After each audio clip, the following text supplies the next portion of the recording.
wait for YouTube Studio. In the meantime, if you're watching, hit the like button, subscribe, hit that bell, or the YouTube lag monster will seek you out and make your YouTube viewing experience extremely, extremely bad. But what's going on, everybody? Crazy Dog back with another Guardians series recap, series preview live stream. Yeah.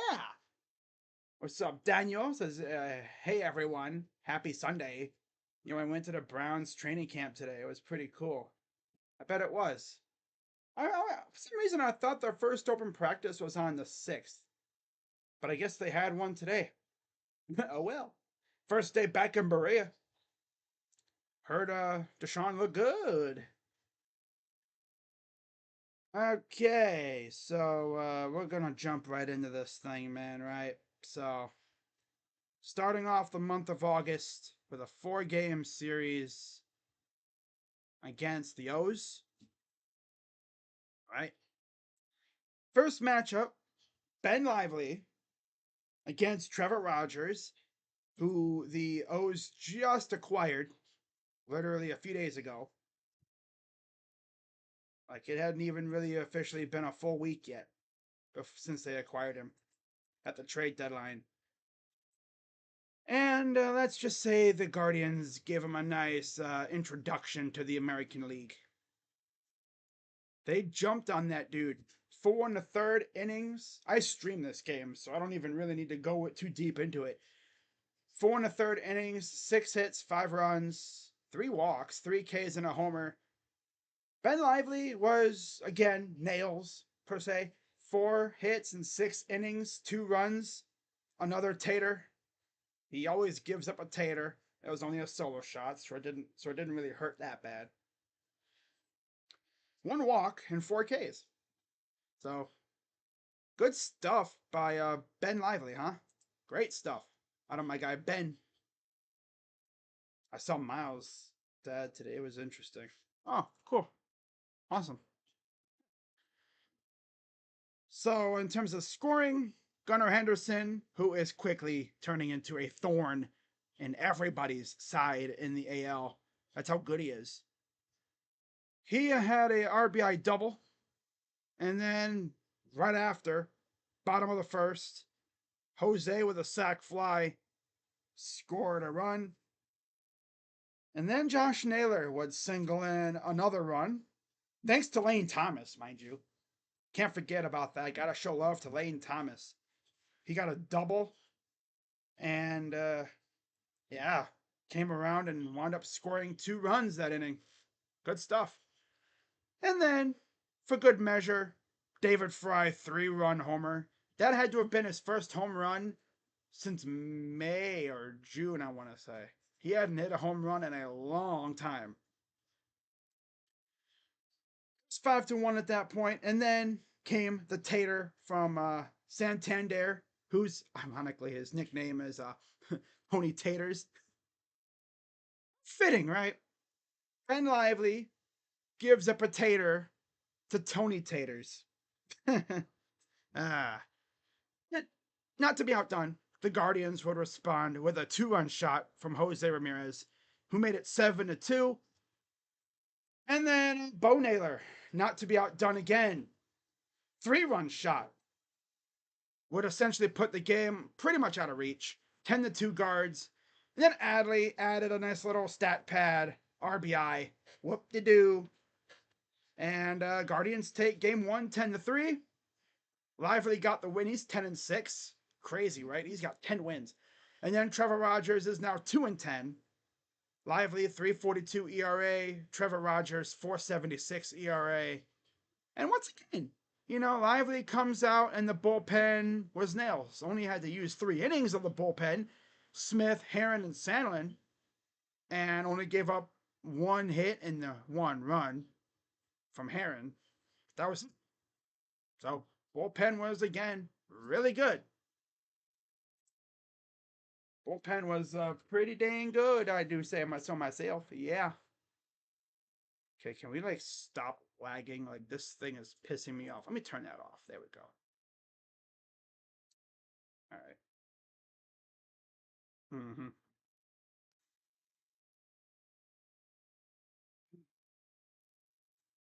Always gotta love freaking YouTube Studio. It always lags. Lag, lag, buffer, buffer, lag, buffer, buffer. Like, holy crap, son. Internet just goes so slow sometimes. That's just the way it is out here, though. So, yeah, we take game one.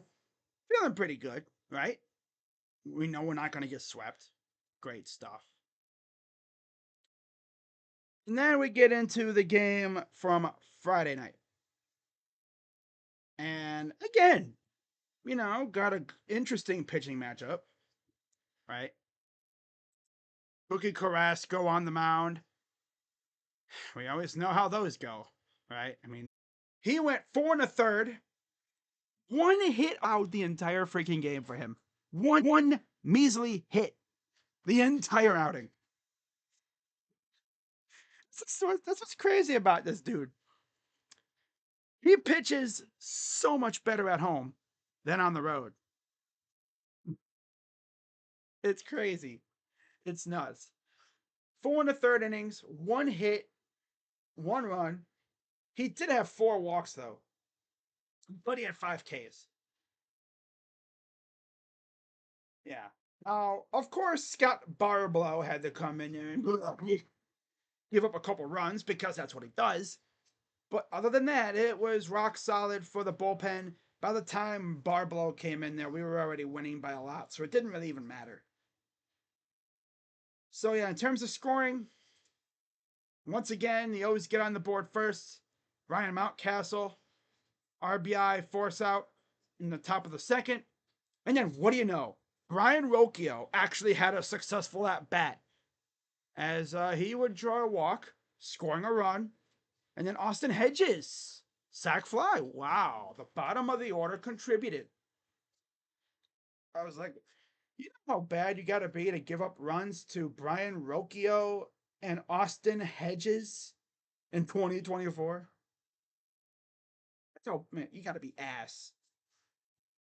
You got to be absolute ass to do that. And then we would hold it down at 2-1 until the bottom of the fifth when Josh Naylor, 2-run double, scoring Guan and Ramirez. And then bottom six, Austin Hedges, RBI single this time. A base hit for Austin. Wow. Best game of the year for him, I think. 5-1. And then Stephen Kwan would draw a walk, scoring a run. Made it 6-1. J Ram sac fly made it 8-1. And I believe that's the play. Well, there was that was the play where Mullins caught it. Runner already came home. They threw to the plate, I thought. It got a cutoff. The cutoff man got to it. They tried to pick off Kwan at second, but Kwan, with his best basketball moves, freaking juked out both, infielders trying to avoid the tag. And while all that's going on, Austin Hedges runs home and scores. It's crazy, right? It's crazy. So 2 runs scored there. Yeah. Rocchio scored originally, and then Hedges came around and scored while Kwan got in the rundown. And then that was it for that. In fact, that would be it for our scoring for this game. As then Barblow came in and gave up a couple runs to Jackson Holiday and Colton Cowser. And then to wrap it up for them, Anthony Santander, sac fly, made it 8-4. All in the same inning, all in the seventh. And then after that, it was rock solid as Avila, Gaddis, and Clase would come out there and shove like they always do. So, yeah, we went 8-4. Cade Smith got the win, 6-1, 186 ERA for Cade. Kramer is now 4-8 with a 4.39 ERA. And Guardians guarantee a split.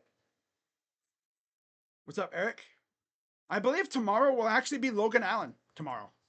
Yeah, Logan Allen pitching tomorrow. That's going to be fun. So I'll get into that in a minute, though. Now we take the first two games. Now, originally, yesterday's game was supposed to be Tanner Bybee, but he's been kind of hurting a little bit. They pushed him back.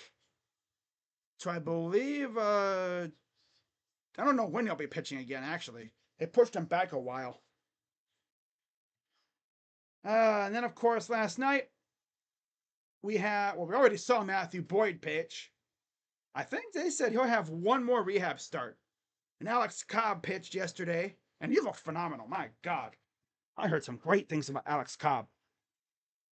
I really did. Like, that dude's got some disgusting stuff. If we get anything close to what he was, let's say, like with the Giants, which he was nasty at times, like when he damn near had a no-hitter against the Reds, if we get that kind of Alex Cobb, bro,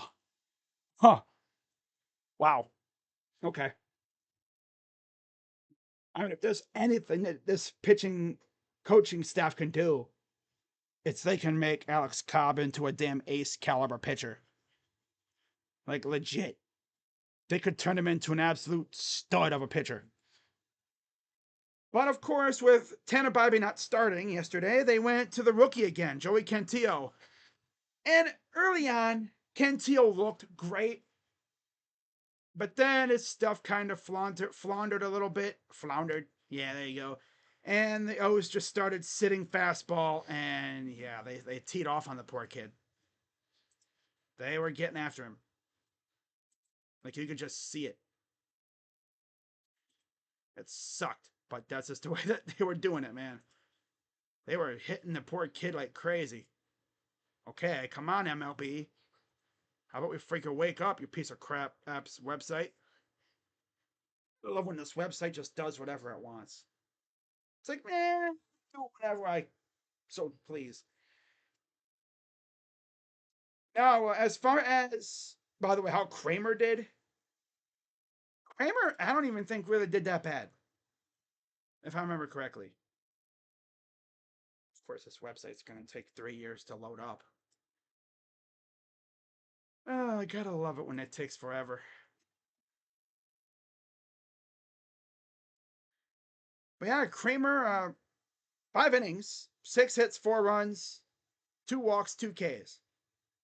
So not really horrible, but not great either. And Soto came in there, and we got to his ass too. Gregory Soto. Webb and Kimbrel came in there, and they did their thing, of course. Then yesterday we saw Zach Eflin making his second start as an Oriole. I think Orioles fans are more excited for Eflin than they are for Trevor Rogers. I feel like they just got Trevor Rogers just to fill out the rotation. Be like that bottom rotation starter, comes in every 5th day, whatever. Because they need pitching, right? Oh, yeah, this game started off pretty good, actually.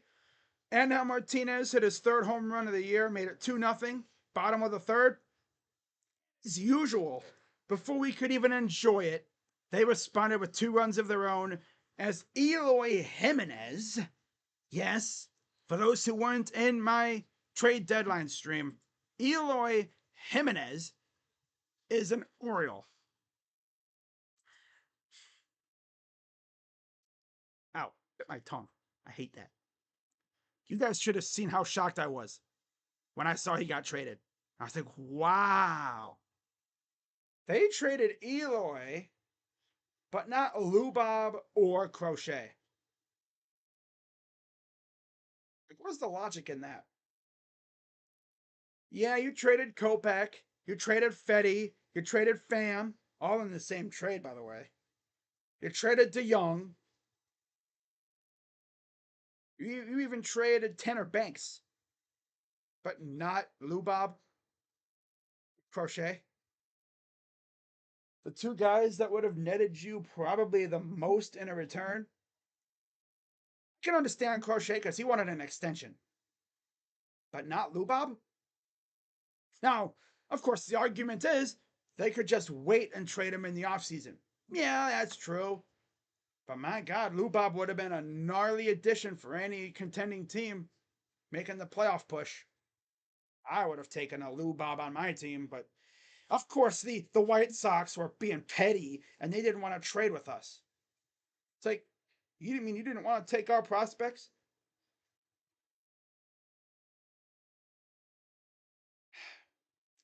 Yeah. I wish nothing but absolute failure for the White Sox organization. And sure enough, Jay, they just lost their 20th straight game. So enjoy the suffering, you losers. Enjoy the endless amounts of suffering, you bums. Yeah. Cantillo went 4 innings, 6 hits, 3 runs, 4 Ks. He looked good, but then as the game went on, you get the second and third time through the order, they were getting after him, as you'd expect. Eflin went 6 1/3, 5 hits allowed, 2 runs, 1 homer, the Angel Martinez homer, and then 3 Ks and a walk for Eflin. The scoring, of course, like I said, Martinez got it started with a 2-run shot in the bottom of the third, and then Eloy with a single, Colton Cowser with a single in the top of the fourth, and then top of the fifth, Gunnar Henderson again, RBI single, and then Adley, top of the eighth, would hit a triple, which would make it a 5-2 game, and then Ryan O'Hearn made it 6-2. Jackson Holiday with a single made it 7-2. And then for the little, fake rally, Jose Ramirez 2-run shot, his 29th of the year. He's probably going to be around 30. He might even have a 30-30 season. 30 homers, 30 steals. Most likely. It's possible. It's legit possible. Yep. He probably could have had damn near 40 home runs or whatever if he didn't have the stinkiest July ever. Although he started heating up as soon as the month turned to August. It's funny how that works. But yeah, we lose 7-4. Eflin got the win. He's 7-7 with a 4.05 ERA. Cantillo took the loss. He's 0-1 with a 7.36 ERA. Unfortunately, this time around, he didn't have essentially John Kenzie Noel hitting a tank shot to deep center to save him, to tie the game, and then save his butt. And then Cano, Yaniel Cano, got the save, his 5th of the year, 2.76 ERA. Now, what really grinded my gears about this game and even today's game, Stephen Vogt's bullpen management. Okay. Now, after Quintillo was done, we were still in the game, right? Let me see when he exited the game here for better context. Okay, so 5th. They bring in Avila, and it's tied, right? It's tied. Top of the 5th. He didn't use Cade Smith the night before, I don't think. Or if he did, he didn't use him much. Where's Cade? You did this against Philadelphia, and it actually worked. Right? You bring him in, and yeah, of course. He brings him in, gives up a single, right? And then lines out Ryan Mountcastle. So there's one down. And then Gunnar scores a run on a single. Good job, Pedro. Yep. And then it all just floundered from there. Yep. But what's really funny is eighth inning comes up, right? Keep in mind, in the eighth inning, we were down 3-2. Right? Down 3-2 in the eighth. Okay? We go to the top of the eighth. Okay, they keep their pitcher in. Yep. They keep Curry in the game. You're down by 1.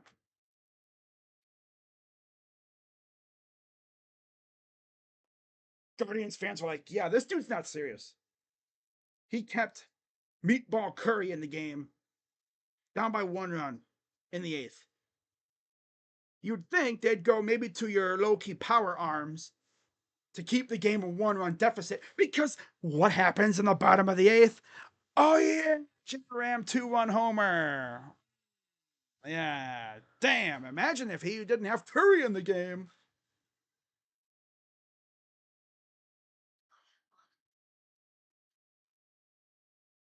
I like you, Stephen Vogt, but come on, man. You're down by 1 run, and you had the top of the order coming up. Oh, brother. Oh, brother, brother, brother. I'm pretty sure Curry was in the entire inning, too. Yeah. He pitched 3 full innings. You're down by 1 run, bro. Why is Curry in the game at all? This meatball throwing at boy. Huh? Steven? Steven, you're my guy. But we're down by 1 run. I'm going to throw in the towel. This is him. This is him right now, okay? It's like, oh no, we're losing by 1 run with the top of the order coming up in the bottom of the inning. Oh no, I throw the towel. Yeet. That's what he did. He threw in the towel. We give up 4 runs, and like clockwork, 2-1 shot for J Ram. It would have been 4-3 Guardians with Clase coming in the 9th, but no. Gotta throw the towel. Relying on Xavier Curry to somehow get out of an inning without trouble is like relying on a toddler to, like, drive a car.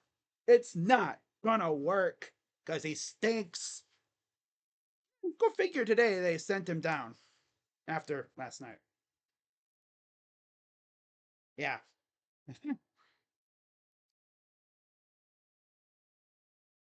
He's not good. He's not. Pitching Xavier Curry, especially against the meat of their order, right?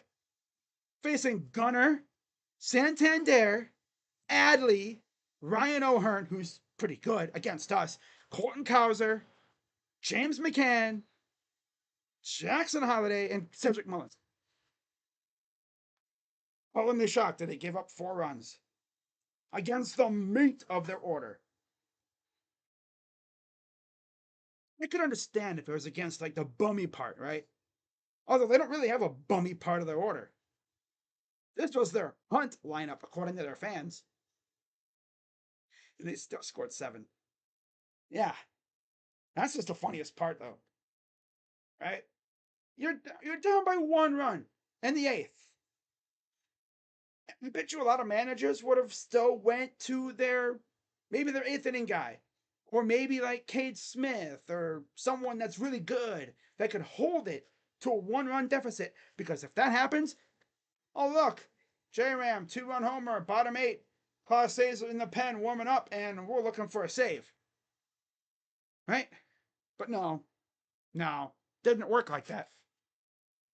Nope. Because, like I said, Stephen Vogt said, screw this game. He said, screw this game. So yeah, he threw last night's game.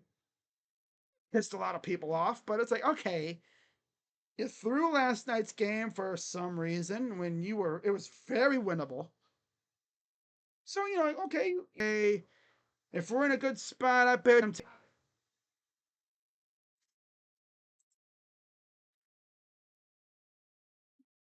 Well, today we had Gavin Williams on the mound. And again, for like a few innings, Gavin looked great. He did give up a run in the first. That seems to be a tradition for a lot of our pitching. Gives up runs early. But as usual, he locked in. Yeah, and big Christmas also slipped in the right field too. And there was a play where Josh Naylor made a gnarly snag at first, but there was nobody covering the bag because Joey forgot to cover the bag. Hey, yo, Mr. Cantillo, Erta Cantillo, you gotta cover the bag, brother. You gotta cover the bag. Oh crap! I gotta cover the bag. So yeah, a couple botches and stuff cost us, but yeah, we were still in that game too. But today's game is right around that same area. They scored early thanks to a Ryan O'Hearn double, made it 1-0. And then Adley, top of the third, with a sac fly, made it 2-0. And then Eloy Jimenez singled, made it 3-0. And then the Guardians roared on back with a Stephen Kwan single that scored Daniel Schneemann.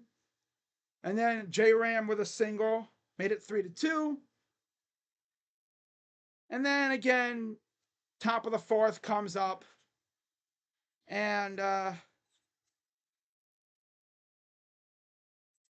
this team just could not have a clean inning.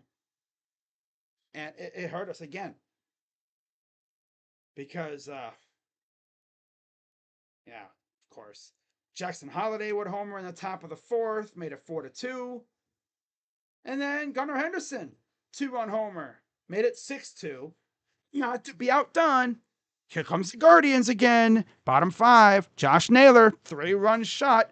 And this is what really pisses me off about this game. Lane Thomas got hoo-yad. Yeah, hoo-ha. On a pitch. It was above the strike zone. On a payoff pitch. Full count. 3-2 count. Ball was above the zone by a good few inches. Got rung up. Bases would have been loaded. Josh Naylor comes up. Hits one damn near to the bullpens. The game would have been tied. No. So, Gavin Williams, not a great start. 4 innings, 8 hits, 6 runs, 2 walks, 8 Ks, and 2 homers.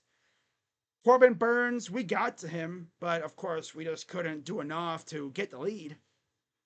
5 innings, 7 hits, 5 runs, 4 earned, 1 walk, 4 Ks, and a homer. And again, you have Cade, Smith, and them ready to go, and didn't see them. Eli Morgan actually did good. He had a solid inning. Only 1 hit allowed after Williams' departure. Then, Tim Herron comes in and gives up 2 more on a Ryan Mountcastle single and then an Adley Rutschman double. Made it 8-5. And then just for the cherry on top, Adley would add another single, made it 9-5. And that was it. Off of Gillespie. So, again, another winnable game. We don't see Cade, no Gaddis, and certainly no Clase.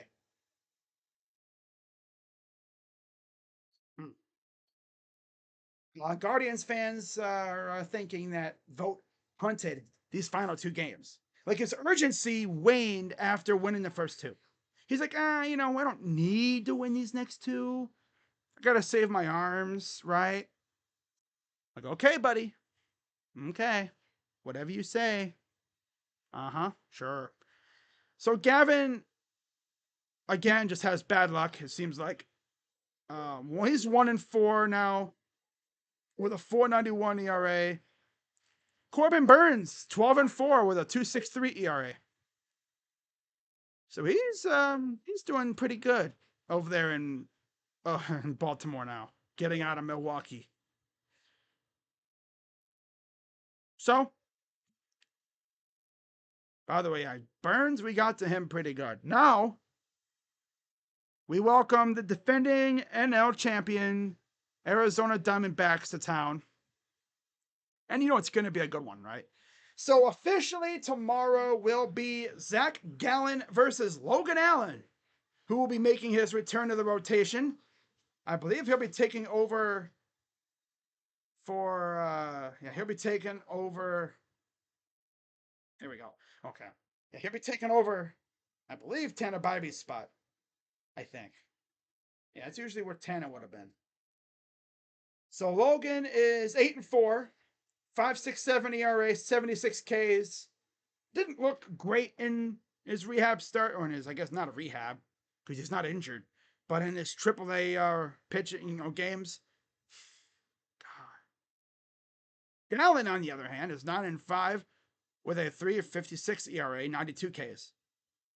Against Gallen, Ramirez has a homer with 2 RBIs, and that's it. And against Allen, Josh Bell, old friend of ours, has a homer with an RBI. Okay. Surely this will be a fun, right? We're first in the AL Central, even after losing, and Minnesota and Kansas City both winning today. The D-backs are second in the West. Now, I was going to look. You know what? I'll do it anyway. Let's look up StatMuse. All right. Zach Gallen, of course, we all know Logan Allen. He was in AAA for a couple of weeks, trying to get his stuff right. See how that does.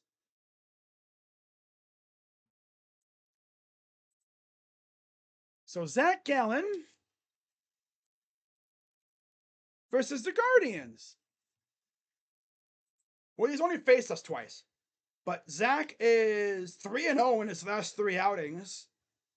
He's went 5+ each outing. 5 against Chicago, the Cubs, of course, not the White Sox. 6 innings against Pittsburgh and Washington.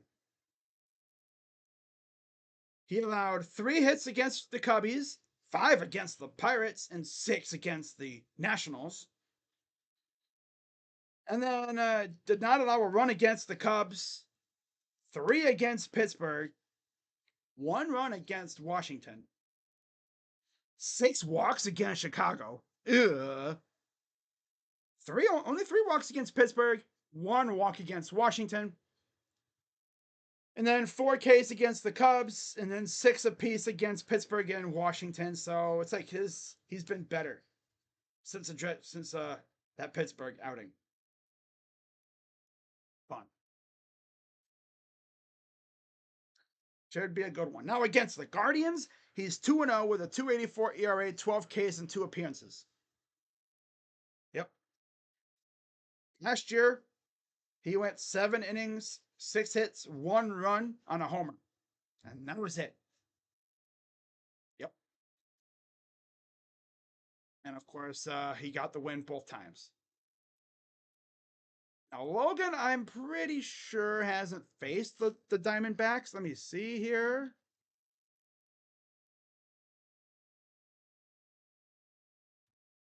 I don't think he has. I know they used to have the other Logan Allen, but I don't know if he. Okay, so he has not faced them yet. Okay. Figured as much. All right, so that is the first matchup of this series. Again, it should be a good one. Gallen 9-5, 3.56 ERA.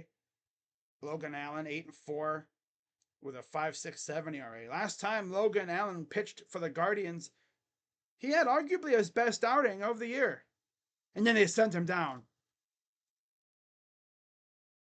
Now on Tuesday, as soon as it wants to load up, we can get through it. It'll be a Eduardo Rodriguez on the mound for the Diamondbacks. We all know how he does against us. Do I even need to look up his stats against us? That dude owns us like he's our father. Against him, it'll be Ben Lively, who's 10-6, 3.42 ERA. Erod, there's two of them? I'm going to guess it's probably this one. No, that's the Brewers. That's this one. Okay. Yeah. Against Cleveland, he's on October 1st last year. Got the win. Yeah. He's been really good. Now, doesn't have his specific stats against us, but we already know how he does against us. I don't even need to look it up. That dude owns us. We can never beat him. It's really annoying.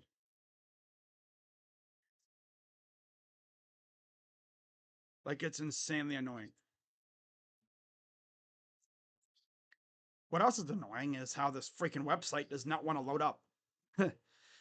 Sometimes these websites just refuse to load up for me. Like, I'm not necessarily here for my health, you know. Now, against Ben, Ketel Marte's got 2 homers, 5 RBIs.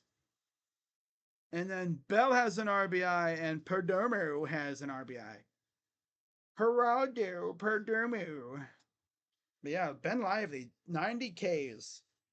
Coming off another solid start. He's actually been phenomenal lately, which is shocking. That's just the way it is. And then to wrap it up, we get Cookie Monster, no, Carlos Carrasco, against Brandon Pfaadt. I know we faced Pfaadt, I think, last year. Pfaadt is 5-6 with a 3.97 ERA. Cookie, 5.53 ERA. Brandon Pfaadt. What an interesting name. Pfaadt. Looks like fat. His name is Fat. He's fat. 5-6, 3.97 ERA, 118 Ks for Pfaadt. Carrasco, 3-9, 5.53 ERA, 84 Ks. Hedges and Lane Thomas have faced Pfaadt twice, and Hedges is 1 for 2. Wow. Okay, yeah. I mean, Peterson has a homer with an RBI. Suarez has a homer with an RBI. And Grichuk has a home as an RBI, and Bell has 2 RBIs. All right. And then again, we have never faced Pfaadt, I guess. Okay. So this should be an interesting game, to say the least. All right. Oh, what the heck? The thing just refreshed on me. That was weird. Yeah. Now, Pfaadt in his last 3 outings, let's see how he's done. Because we already know about Cookie. That dude's either really good or really ass. He actually looked pretty good in his last start, which is kind of shocking, considering the Phillies just beat that dude to a bloody pulp. Now against Chicago, 7 innings, 1 hit, shutout, 1 walk, 7K baseball for Pfaadt. I mean, no, this is Pfaadt. Okay. Pittsburgh, he got a no decision in that game too. That is crazy. How the heck do you go 7 good, strong innings, 1 hit, 1 walk, 7 punchies, and you don't win? That's a very Guardians thing to have happen, right? Go 7 strong, 7 punchies. You're shutting them out. 1 hit. Yeah, for nothing, because he give up runs afterwards. No decision against the Cubs. Pittsburgh, 7 hits, 5 runs, 0 walks, 4 Ks. Got the win, though. Of course, they get that win. Your starter gives up 5, and you win. 7 hits. And then against Pittsburgh again, another no decision, went 5 innings, 7 hits, 3 runs, 1 walk, 3 Ks. And now we get to face a lineup that can really make your day rough if you're not careful. So, see how they do. Hopefully, Cookie at least looks like he did against Baltimore, because if we get the Philly Cookie, then it's going to be a long, long day. Now, as far as me streaming with JB Taylor, as of right now, the plan is to alternate the first 2 games. I stream 1 game on his channel, and then we will stream 1 game here. Now, because I don't think I have the software for OBS to have someone on, I think you need some sort of software for that. I'll just be doing it on StreamYard. That's the thing I use when I oh, Alec Boehmhomer. Wow. Okay. Wow. Awesome. That's the operation thing I use. Especially because my internet is so shady. I don't trust it. So yeah, with that being said, guys, that is going to wrap it up, as we got a pretty big stretch of games coming up here. We have the D-backs and then the Twins. Should be a good one. Now, as far as what games I'll be streaming, like what game I'll be streaming here, I'm thinking about probably the first game on his channel, second game on my channel, but we have to figure that out. I'm sure he'll be DMing me at some point, be like, yo, how about we do this game on my channel and then this game on yours? I'll be like, all right, cool. Doesn't really matter. Does not really matter at all, to be honest.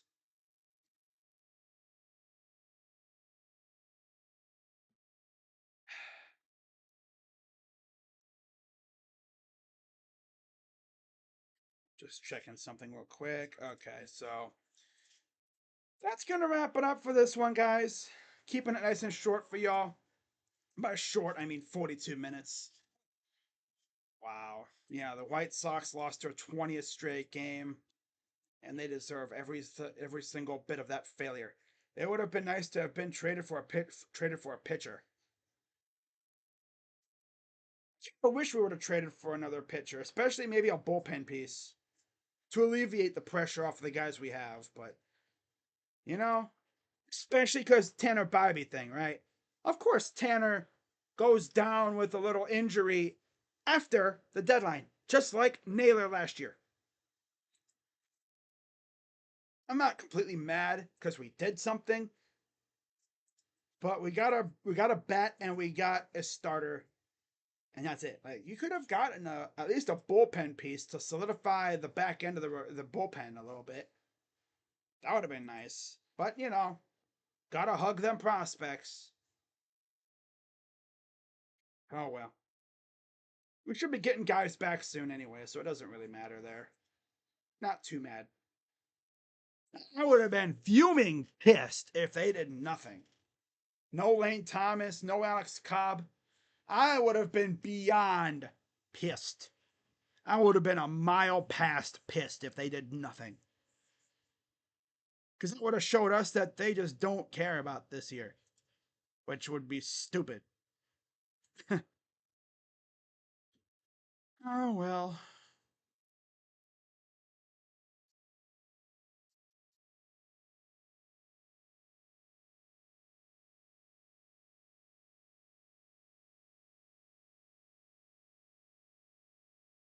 All right, so I will see you all tomorrow, whether it's on my channel or on JB Taylor's channel. I'll be sure to let you guys know probably earlier in the day when we figure it out. Probably not streaming the final game because I cannot sit through a cookie start. I just can't. I don't want to do that to myself. So with that being said, I will see you guys tomorrow. And wow.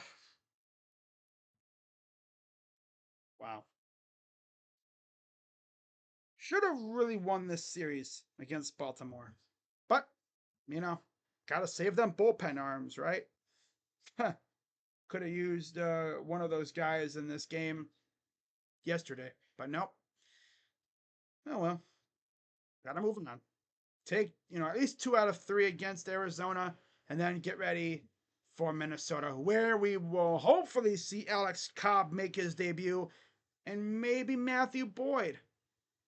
Possibly. Not likely. I heard he'll probably need one more rehab start. But Alex Cobb looked phenomenal against, or I guess in his rehab start against, who was it? Syracuse? Yeah. Against the Syracuse Mets. Of course. Yep. So I will see you all tomorrow. With that being said, I'm Crazy Dog. Let's go Guardians. And take 2 out of 3 against the D-backs. And hopefully I come back here for that recap stream much happier than I am here. I mean, I'd take a split against Baltimore, but damn, bro, you could have taken 3. Damn. Well, can't be too mad. At least they split. Baltimore is a good team after all.